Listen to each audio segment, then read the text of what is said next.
नमस्कार. मराठ्यांना सरसकट ओबीसीमधून आरक्षण देण्यासाठी आंदोलन चालू आहे. ही मागणी पूर्ण होईल की नाही हे निश्चित नसताना आता ओबीसीचं आंदोलनही चालू झालं आहे आणि हे आंदोलन मराठ्यांना सरसकट ओबीसीमधून आरक्षण देऊ नये यासाठी. आता यावर सरकार काय निर्णय घेते हे सांगता येत नाही, परंतु लढाई जरी आरक्षणाची असली तरी त्याचे मार्ग मात्र राजकीय होताना दिसत आहेत. दोन्ही बाजूंचे नेते एकमेकांचे आमदार खासदार पाडण्याची घोषणा करत आहेत. पण असं करून काय साध्य होणार आहे? कोणाला पाडलं तर कोणाला तरी निवडून आणावं लागणार, मग कोणाला निवडून आणणार आणि जो निवडून येणार आहे तो तुम्हाला काय देणार आहे? एकमेकांचे आमदार पाडून तुमची मागणी पूर्ण होणार आहे का?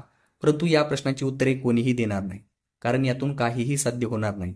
फक्त सर्वसामान्य लोकांमध्ये भांडण होतील आणि नेते मात्र आमदार खासदार आणि मंत्री बनतील.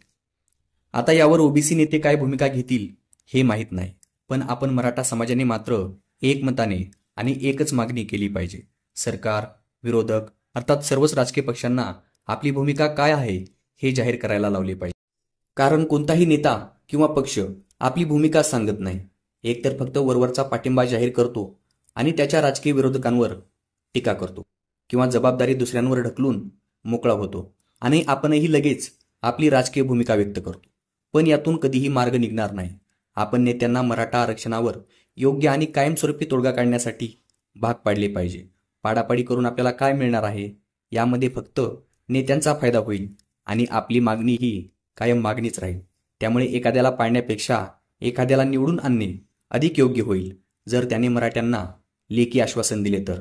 अन्यथा राजकारणापासून दूर राहणे हेच चांगले आहे. धन्यवाद.